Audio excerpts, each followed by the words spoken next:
말씀을 찾아보겠습니다.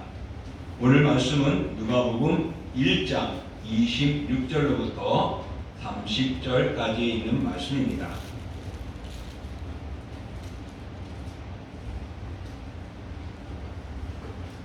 신약성경 87쪽 누가복음 1장 26절로부터 30절까지. 자, 우리 같이 함께 봉독합니다. 여섯째 달에 천사 가브리엘이 하나님의 보내심을 받아 갈릴리 나사렛이란 동네에 가서 다윗의 자손 요셉이라는 사람과 약혼한 처녀에게 이르니 그 처녀의 이름은 마리아라. 그에게 들어가 이르되 은혜를 받은 자여 평안할지어다. 주께서 너와 함께 하시도다 하니 처녀가 그 말을 듣고 놀라 이런 인사가 어찌 함인가 생각하매 천사가 이르되 마리아여 무서워하지 말라. 내가 하나님께 은혜를 입었느니라. 아멘. 오늘 봉독한 말씀을 통하여 갈릴리 나사렛 동네라는 제목을 가지고 같이 말씀의 은혜를 나눠보고자 합니다. 갈릴리 나사렛은 예수님이 활동하는 그때나 그 이전 시대나 아주 보잘것없는 그런 지역이었고 지방이었습니다. 그래서 어떻게 보면 요즘에 표현한다면 시골과 같은 그런 도시라고도 볼 수가 있습니다. 그래서 요한복음 1장에 보면은 빌립과 나다나엘의 대화에서도 나다나엘이 이랬죠. 나사렛에서 무슨 선한 것이 날 수 있느냐라고요.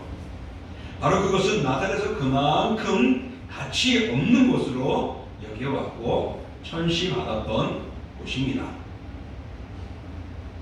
예수님은 나사렛 예수라고 칭함을 받습니다. 분명 태어난 곳은 베들레헴인데 베들레헴 예수라 안 부르고 나사렛 예수라고 합니다. 그것은 두 가지 의미가 있습니다. 그 지역에서 활동하거나 그 지역의 어떤 출신이기 때문에 부르기도 하고, 때로는 유대인들이 예수님을 그만큼 경멸하고 낮추어 부른 것이 아닌가라고도 보여집니다. 자, 이렇게 많은 사람들 앞에 인정받지 못하고 또 조금은 도외시 되어지고 그들의 무리에서 소외되어 있는 지역인데, 거기에 오늘 가브리엘 천사가 복된 소식을 전해줍니다. 엘리사벳이 잉태된 6개월이 지난 후였습니다. 엘리사벳은 세례 요한의 어머니입니다. 그리고 그들에게는 서로 사촌지간이기도 한데, 이런 먼저 태어날 세례 요한보다 6개월 후에 예수님의 나심을 갈릴리 지방 나사렛 동네에 가서 알립니다.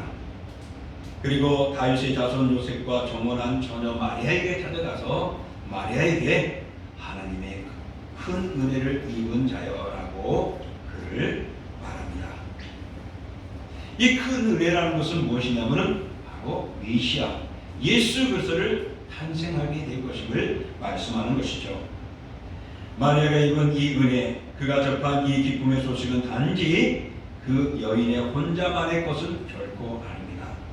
그것은 나사렛을 비롯하여 갈릴리와 더 넓어서는 온 유대와 그들 지역의 모두에게 기쁜 소식이고, 또 종국적으로는 전 인류에게 하나님의 은혜가 임하는 소식이 되어지는 것입니다. 그러면 이제 천사 가브리엘에 의해서 갈릴리 나사렛에 전파된 기쁜 소식이 가지는 의미를 우리가 함께 생각해 보고자 합니다. 오늘 26절 우리가 잘 알고 읽었지만 다시 한번 우리 26절을 한번 읽어보겠습니다. 시작. 여섯째 달에 천사 가브리엘이 하나님의 보내심을 받아 갈릴리 나사렛이란 동네에 가서, 오늘 여기 보면 갈릴리 나사렛의 동네에 가서 천사 가브리엘이 기쁜 소식을 전하게 합니다. 오늘 왜 가브리엘 천사가 갈릴리 나사렛에 갔을까? 다양한 이유들도 많이 있을 수 있지만은 저는 두 가지로만 이야기합니다.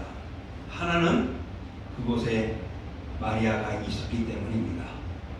왜냐하면 마리아를 통하여서 예수님이 태어나야 되기 때문에 그렇습니다.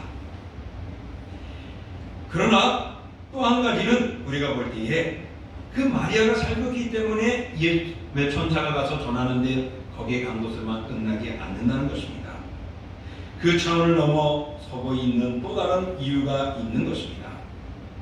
바로 천사가 갈릴리 나사렛에 보낸 것은 미래에 대한 암시를 나타내는 것입니다. 그것이 무엇이냐?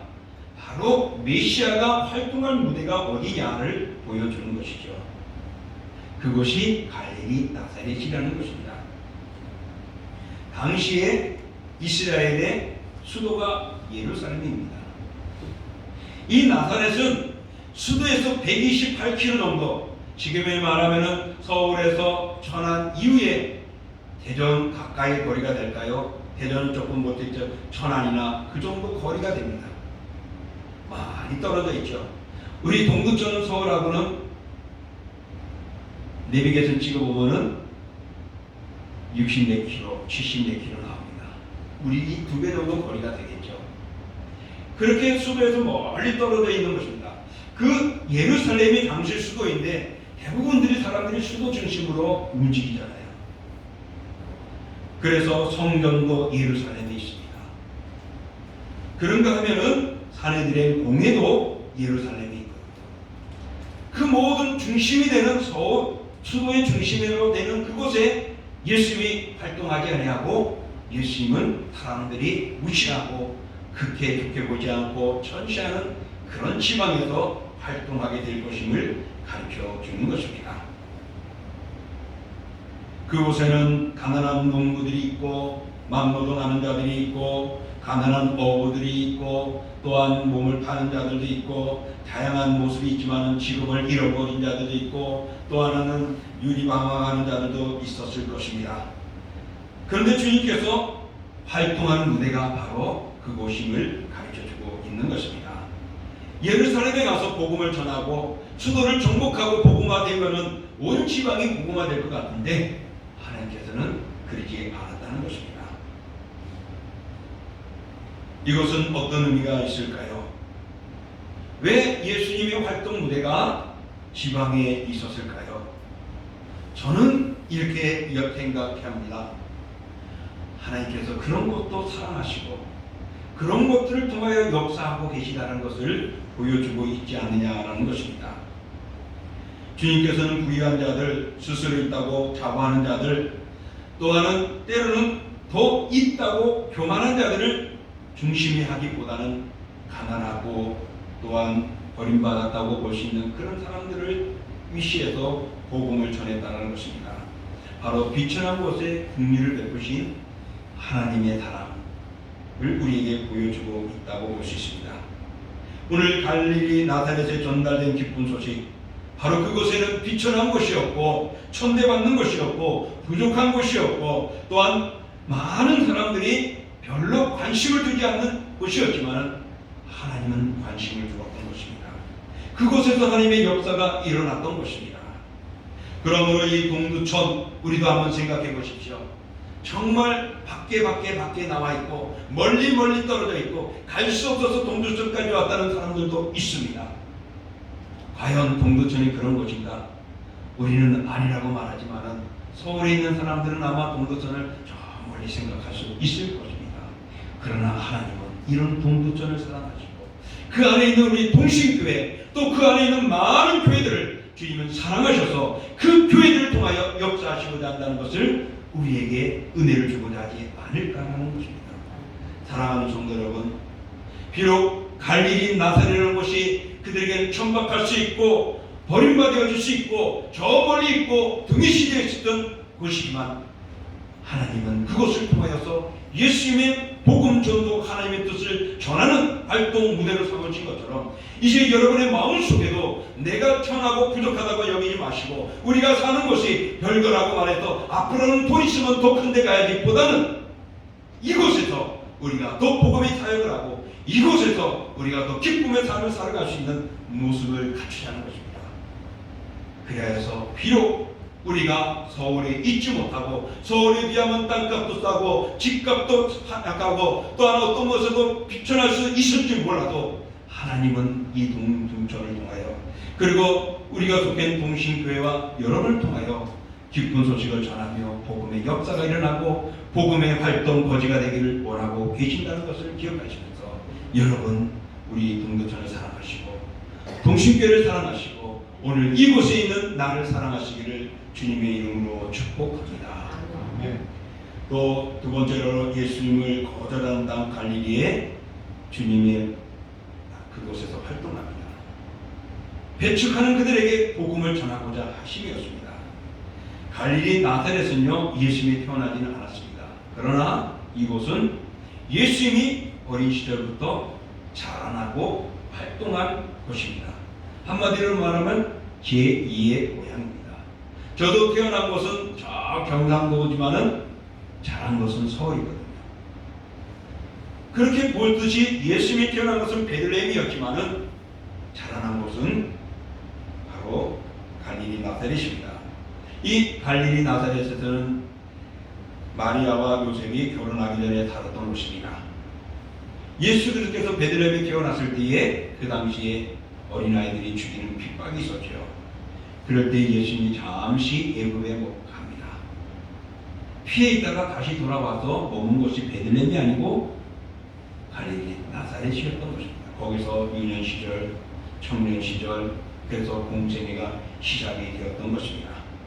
이처럼 보잘것없는 곳이 하나님께서 관심을 가지고 메시아 사역의 중심으로 나사렛을 사용하였다는 것입니다. 장차 주님이 가장 아름답게 그것을 활동했지만은 또 이곳은 장차 예수 그것을 가장 비참하게 배척을 받는 곳이 되기도 합니다. 그들이 얼마나 심하게 주님을 배척하고 괴롭게 하였는지 우리 누가복음 10장 2에 보면은 예수님께서 갈릴리 주변의 세 도시를 저주했습니다. 가버나움과 나사렛과 고라신을 저주했습니다. 그만큼 그들이 예수 그리스도의 사역을 방해하기도 하고 힘들게 했던 것이기도 합니다. 하나님은 전지전능하시다고요. 전지하시다고 했습니다. 모든 것을 아시는데 다 아시는 하나님이 왜 예수님을 갈릴리 나사렛에 보냈냐 말입니다. 배척받을 거 아시면서도 말입니다. 그러나 하나님은 그곳의 복음 전파의 주 무대로 삼으셨습니다. 그 이유는 바로 복음을 배척하는 이들에게 복음이 심어져야 하기 때문인 것입니다. 이것은 우리가 생각한다면 날 미워하는 사람 그래 나도 미워하면 돼. 그렇지만 주님은 뭐라고요? 미워하는 사람 위해서 기도하고 떡을 더 주고 나에게 겉옷을 뺏는다는 속까지 주라고 말했습니다. 오리를 가고자 하면 신디를 가라고 말했습니다. 배척하는 곳에 오려 주님은 복음의 씨앗을 끊기해서 예수님을 그곳에 보내신 것입니다. 정말 미워하는 사람들을 더 사랑하고 관심을 가지라는 주의 복음이 그곳에서 출발되기에 충분했던 것입니다. 주님께서는 근본적으로 이 땅에 와서 환영받고자 온 것이 아닙니다. 오히려 천대받는 삶을 살아왔습니다. 예수님은 정말 추앙받기를 위해서 오신 것이 아니고 멸시를 받았습니다. 살기 위해서 오신 것이 아니라 죽으러 오셨던 것입니다. 그런 분이 정말 더 풍족하고 아름답고 잘 나가는 곳에 있지 않았고 그 힘든 곳에서 복음을 전하며 그리스도의 복음의 사역을 이어나갔던 것입니다. 사랑하는 성도 여러분, 때로는 내가 맞지 않는 곳에 머물 수도 있고 활동을 할 수도 있고 그런 사람을 만날 수도 있습니다. 물론 피해버릴 수 있고 다른 곳으로 갈 수도 있고 외면해볼 수도 있겠죠. 그러나 주님은 일부러 그곳에 가셨고 하나님은 그리스도를 그곳에 보내신 이유는 그들이 그리스도의 사랑이 필요한 것이고 그들에게 복음이 씨앗이 또 심겨져야 하기 때문이었을 것입니다. 그러므로 여러분 힘들고 어렵지만은 하나님께서는 나를 통하여 나를 배척하는 사람, 나를 미워하는 사람들에게 복음을 전하고 구원의 빛을 보이기 위한 하나님의 뜻이 있다면 오늘 우리는 다른 곳에 가서 멋진 삶보다 오늘 이곳에서 우리가 처한 곳에서 오늘도 주의 복음을 전하고 하나님의 세우신 교회를 중심으로 우리는 이 동두천을 복음화하는 일에 힘써야 할 것입니다. 이것이 하나님의 뜻을 이루는 아름다움이 아니겠느냐는 것입니다. 그러므로 사랑하는 성도 여러분, 하나님이 동두천에 동심교회를 세우셨고 사랑하는 여러분들을 이곳에 보내어 섬기고 헌신하게 해주신 것입니다. 또 이곳에서 함께 모여 그 찬양과 예배를 주님은 받으시기를 기뻐하시는 것입니다. 그러므로 오늘 우리는 이곳에서 하나님의 뜻이 펼쳐지도록 또 주님의 거룩함이 이루어지도록 헌신하는 우리의 삶을 살아가야 할 것입니다.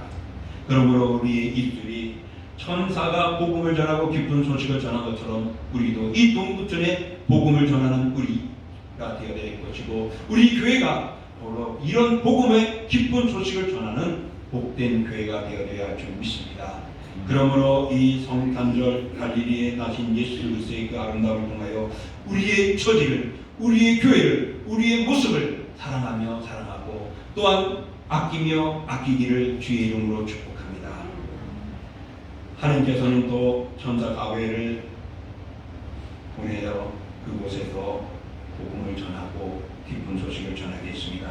나사렛이라는 동네에 앞서 말한 대로 일반인들이 잘 알지 못하는 동네였습니다. 구약 성경에는 나사렛이라는 이름이 단 한 번도 나타나지 않습니다. 그만큼 사람들에게 어떤 알려지지 않은 곳이 아니겠습니까? 정말로 그곳에는 무시당할 수 있을 것, 그곳에는 귀한 것이 날 수 있는 곳이 아니라고까지 여겨지는 곳이었습니다. 물론 메시아는 그 배경에서 도덕적으로 종교적으로도 인품의 소유자로서 멋진 모습으로 이스라엘 백성들은 생각했기 때문에 나사렛에 태어난 예수를 인정하지 않았고 그가 메시아를 받아들이지 않았습니다. 결코 받아들이지 않습니다. 그만큼 인적이나 물질적인 빈곤이 갈릴리에 있었고 나사렛에 있었고 정신적인 영역까지도 천대시 받았고 외면시 당한 것이 그것이었습니다. 그러나 항상 인간의 생각은 하나님의 생각과 섭리에 어긋날 때가 많다는 것이죠. 미치지 못한다는 것이죠. 사도 바울이 자기 몸에 가시가 있어가지고 그 가시를 제거하기를 하나님 앞에 3번씩이나 기도했는데 하나님은 들어주지 않았다고 합니다. 과연 그 가시가 무엇이냐? 정말로 장미가시처럼 꼭 찌르는 것이었을까요? 아니면은 자기 눈이나 몸에 질병이 있어가지고 그것 때문에 사역하는데 거추장스러운 그런 것이었을까요? 그렇지 않으면 그가 복음을 전하는데 방해하는 같은 유대인들이든지 아니면 바리새인들이든지 또한 장로들이든지 서기관들이었을까요?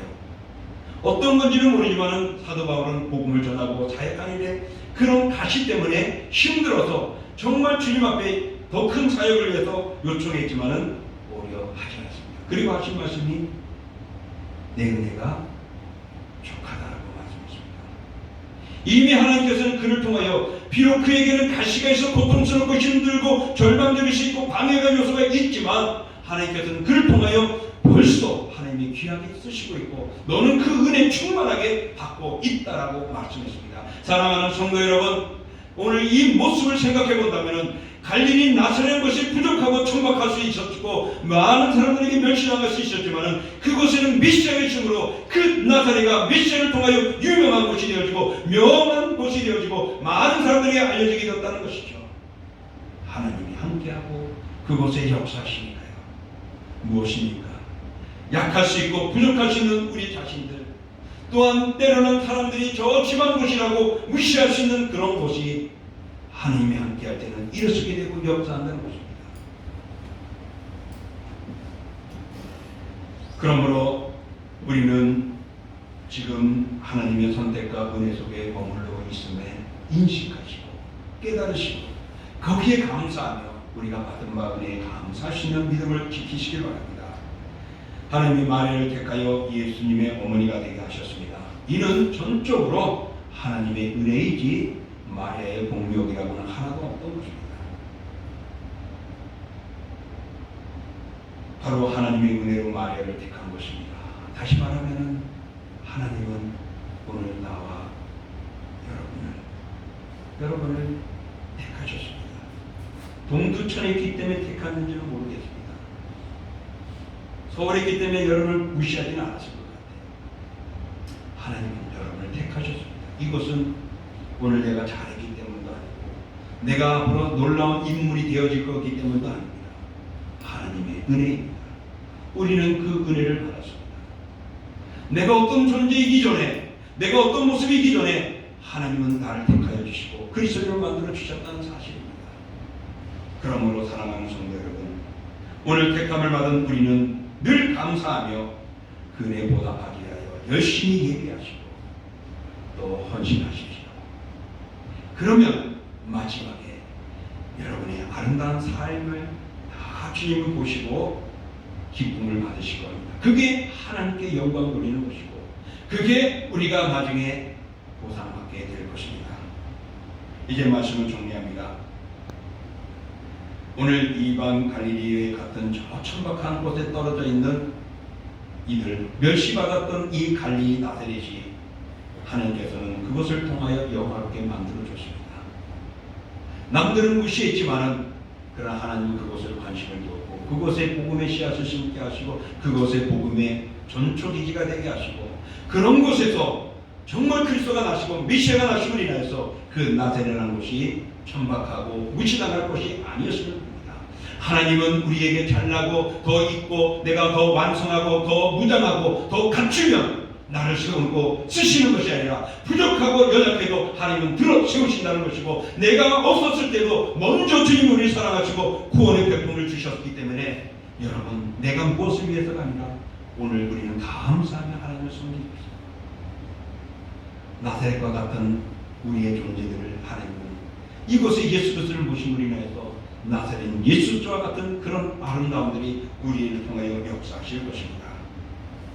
그러므로 하나님의 은혜로 갈릴리 나사렛이라는 동네가 귀하게 쓰임받고 영화롭게 된 것처럼 이제 하나님의 은혜로 우리 동신교회도 또 우리 사랑하는 성도들 여러분도 쓰임받아 영화롭게 되어지는 은혜가 있기를 축복합니다. 기뻐하라 은혜를 받은 자여 주께서 너와 함께 하시더라고 천사가 마리아에게 말씀했습니다. 우리 모두에게 성탄의 기쁨이 충만하시기를 소망합니다. 이런 충만하심들이 여러분의 마음속에 거부하지 말고 아멘을 받아들이십시오.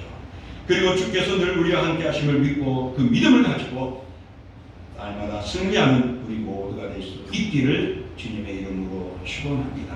아멘. 이 시간 우리 함께 정말 하나님 갈릴리 나사렛 동네에 예수 그리스도를 보내시고 그것에 복음의 기쁨을 주시고 그것을 변화시킨 역사가 일어나듯이 주여 내 마음속에 이 우리 동신교회 또한 이 동두천에도 그런 구원의 역사가 일어나고 부흥의 역사가 일어나고 영적인 변화들이 일어나는 은총이 있게 하시고 거기에 쓰임받음에 그에 감사하며 주님 모실 때까지 믿음의 삶을 사는데 멈추지 않게 해달라고 우리 같이 합심으로 기도하겠습니다. 존귀하고 감사합니다.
사랑의 하나님 아버지, 정말 잘 갖췄다면 얼마나 좋겠습니까?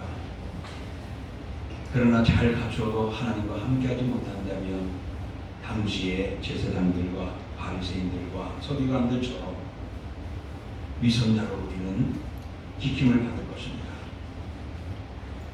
그러나 부족하고 때로는 갖추지 못했고 때로는 아직도 잘 연그러지지 못한 미성숙된 모습이지만 우리 주님이 쓰신다면 아멘 할 때는 그 은혜가 족한 구역자들이 일어난 줄 믿습니다. 나사렛이라는 곳이 비록 외지였고 사람들이 무시하는 것이었고 그 출신을 별로 달갑게 여기지 않는 곳이었지만 그것이 주 무대가 된 메시아의 역사 속에서 나사렛은 성경이 증거되어지고 복음이 증거될 때마다 그것이 드러나게 되어졌습니다. 그리고 그곳에서 많은 이들이 그리스도의 복음을 믿게 되었습니다. 또 그곳에서 참으로 12 제자들 중에 대다수가 그곳의 출신으로서 예수를 믿는 주님의 자녀들이 되고 복음의 사도들이 되었습니다. 주여, 그리하오니 오늘 우리가 더 큰 곳에서 더 큰 무대를 원하는 자도 있겠지만 오늘 내가 있는 이곳에서 오늘 내가 있는 이 교회에서 오늘 내 모습 그대로 주님 앞에 더 쓰임받고 더 힘쓰고자 하는 우리의 헌신이 있게 하여 주옵소서. 예수 그리스도는 모든 인류를 구원하기 위한 구원자이십니다. 그럼에도 불구하고 그는 먹이통에 부위에서 태어났습니다. 그곳에서 누워 있었습니다. 따뜻하지 못하고 외설의 바람이 있는 마국간에 예수님이 태어난 장소였습니다. 그리고 전하게 대우받는 그들을 향하여서 복음을 전하고 병을 고쳐주고 또한 하나님의 나라를 전하며 그들의 마음을 뜨겁게 하고 충만하게 하였습니다. 오늘도 주님은 이 동신교회의 강단을 통하여 충만케 하시고 뜨겁게 하시고 우리의 구원의 기쁨을 감격하게 하시고 그 삶을 살게 하실 줄 믿습니다. 주여, 이 부족한 종을 사랑하는 우리 장로님, 안수지사님, 권사님들, 서립지사님들, 우리 교우들을 그들을 통하여서 이 지역을 뜨겁게 하고 복음화시키기를 원할 줄 믿습니다. 주여, 우리 나사렛에 태어난 예수 그리스도를 바라보며 이곳에서 우리의 삶을 살아가고 기쁨의 소식을 전하는 저희들 되게 하여 주옵소서. 예수님의 이름으로 감사하며 기도하옵나이다. 아멘. 자, 우리 다